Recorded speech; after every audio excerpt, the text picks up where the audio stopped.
할렐루야. 하나님께서는 우리에게 말씀을 주시고 성령을 보내주셔서 이 땅 안에 살면서 완벽하게 승리하게 예비해 주셨습니다. 오늘도 우리가 정말 말씀을 돌아가고 성령의 도우심을 받고 성령께 양보하며 오늘 하루 살아갈 때 우리 하루는 정말 예전에 없던 최고의 하루가 될 것입니다. 3월 21일자 토요일 말씀의 실제입니다. 제목은 박해도 복음을 전하는 것의 한 부분입니다. 우리가 복음을 전하면서 성경 말씀은 정말 우리를 너무 온전하게 해줍니다. 복음을 전하면서 우리가 이 박해를 기대하지 않고 예비하지 않고 있다가 벼랑간에 정말 거스려 오는 그런 환경과 그런 핍박에 실망하고 정말 넘어지는 그런 일들을 경험할 수 있습니다. 그러나 우리가 먼저 알아야 될 것은 이미 성경에서 우리가 복음을 전할 때 박해를 받게 될 것이라고 말하고 있고, 그러나 그런 박해는 우리 복음을 절대 막을 수 없다는 것을 우리가 알 수 있습니다. 디모데후서 1장 8절 같이 읽겠습니다. 그러므로 너는 내가 우리 주를 증언함과 또는 주를 위하여 갇힌 자 된 나를 부끄러워하지 말고 오직 하나님의 능력을 따라 복음과 함께 고난을 받으라. 사도 바울이 정말 자기 젊은 제자인 젊은 그 사역자 디모데에게 말합니다. 주를 위하여 갇힌 나에 대해서 부끄러워하지 말고 하나님의 능력을 따라서 복음과 함께 고난을 받아라. 복음을 전하는 것은 너무 좋은 일이고 너무 세상에 필요한 일이지만 그들을 붙잡고 있는 악한 영들의 역사가 있기 때문에 결국은 고난과 박해가 있을 수 있습니다. 어떤 사람들은 예수 그리스도와 우리 복음 사역자들을 특히 우리가 비판받을 때 부끄러워합니다. 사람들이 우리를 모욕하고 복음을 비방할 때 당신은 어떤 기분입니까? 부끄러워지고 우리와 얽히지 않기를 바라십니까?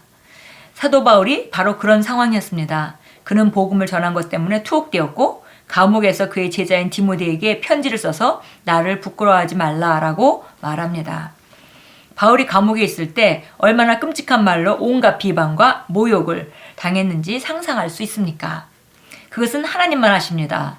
그럼에도 불구하고 바울은 디모데에게 말합니다. 그러므로 너는 내가 우리 주를 증언함과 또 주를 위하여 갇힌 자 된 나를 부끄러워하지 말고 오직 하나님의 능력을 따라 복음과 함께 고난을 받으라. 복음을 위해 핍박받는 사람이 얻는 기쁨과 성취감이 있습니다. 디모데후서 3장 12절은 말씀합니다. 무릇 그리스도 예수 안에서 경건하게 살고자 하는 자는 박해를 받으리라.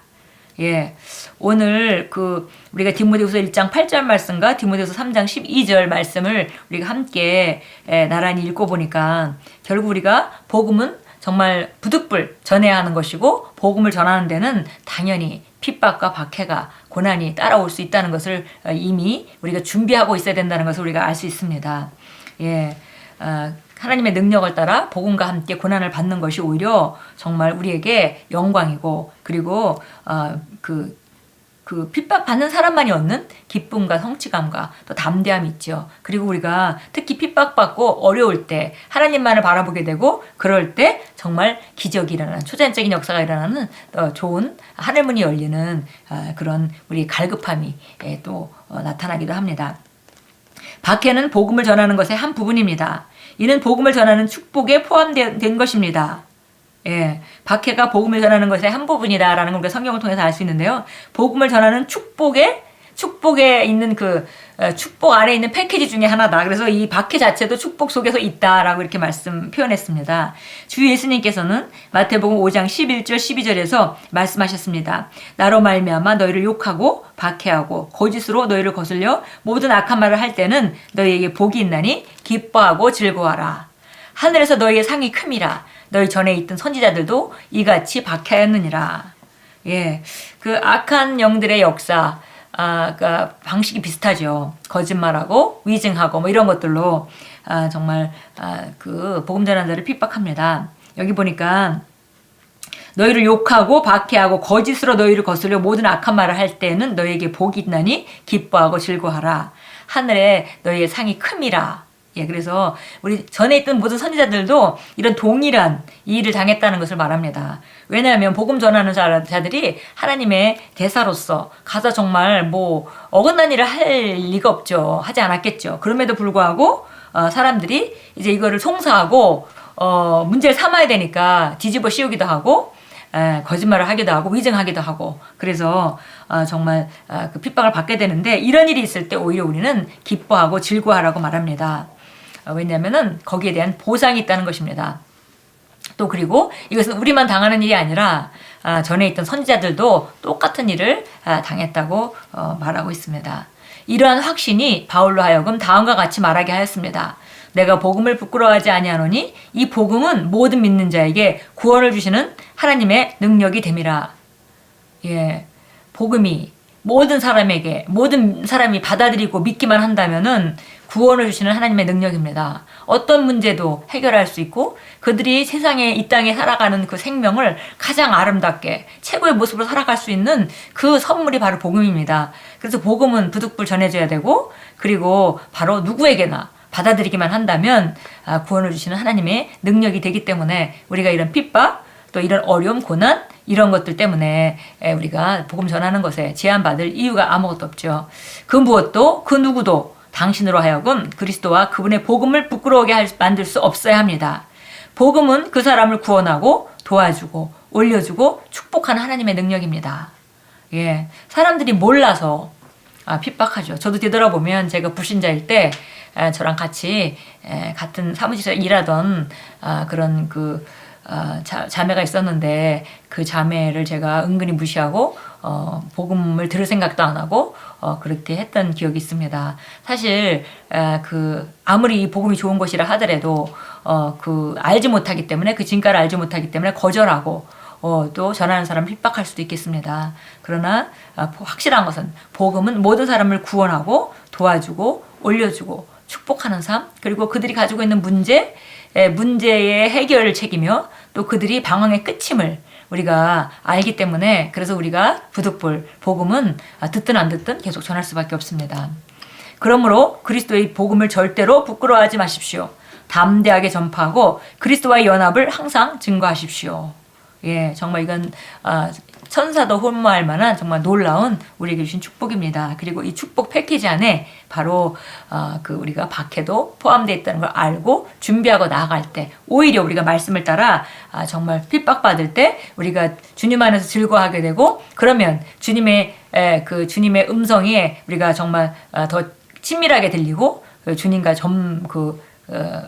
연합이 좀 더 강해지는 그런 것들을 우리가 삶에서 체험하게 될 것입니다. 자, 마태복음 5장 44절을 한번 찾아서 보겠습니다. 예, 우리가 세상에 나가서 세상 사람들은 정말 눈에는 눈, 이에는 이 이렇게 율법적으로 접근하면 사실 그렇게 그 반응을 합니다. 그러나 우리는 정말 새로운 본성으로 하나님의 성품을 우리가 본받은 하나님의 능력과 생명을 본받은 그런 사람으로서 우리가 어떤 삶을 살아야 될지 성경에 말하고 있고요. 어둠은 반드시 빛으로 쫓아내라고 말하고 있고 우리를 핍박하는 자에게 어떻게 해야 될지를 마태복음 5장에서 정확히 알려주고 있습니다. 마태복음 5장 44절입니다. 예, 나는 너희에게 말하노니 너희 원수를 사랑하고 너희를 저주하는 자들을 축복하며 너희를 미워하는 자들에게 잘해주고 너희를 천대하고 박해하는 자들을 위하여 기도하라. 예, 이것이 바로 어둠을 빛으로 몰아내는 방법입니다.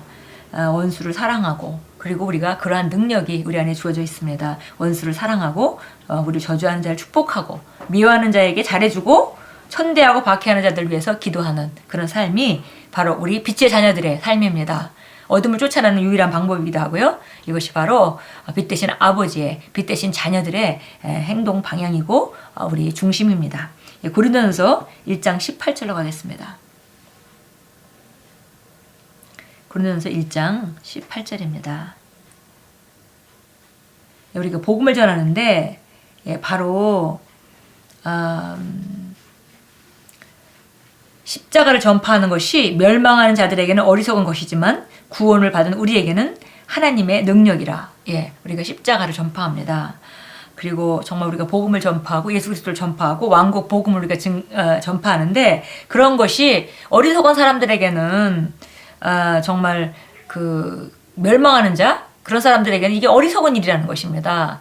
그게 말이 돼? 이런 이제 반응을 하는 거죠.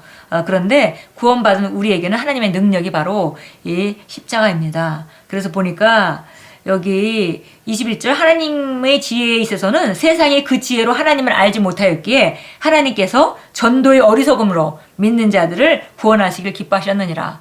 예, 전도가 정말 그들 보기엔 너무 어리석은 것입니다. 그러나 우리는 부득불 그들에게 이런 좋은 삶을 예비하신 하나님의 사랑과 또 정말 하나님의 친절하신가 그것을 전하기 위해서 예수님께서 어떤 삶을 예비하시고 선택만 한다면 어떤 삶으로 들어올 수 있는지 복음에 대해서 구원에 대해서 우리는 전파합니다. 우리 함께 기도하겠습니다. 사랑하는 아버지, 저는 복음에 대해 담대합니다.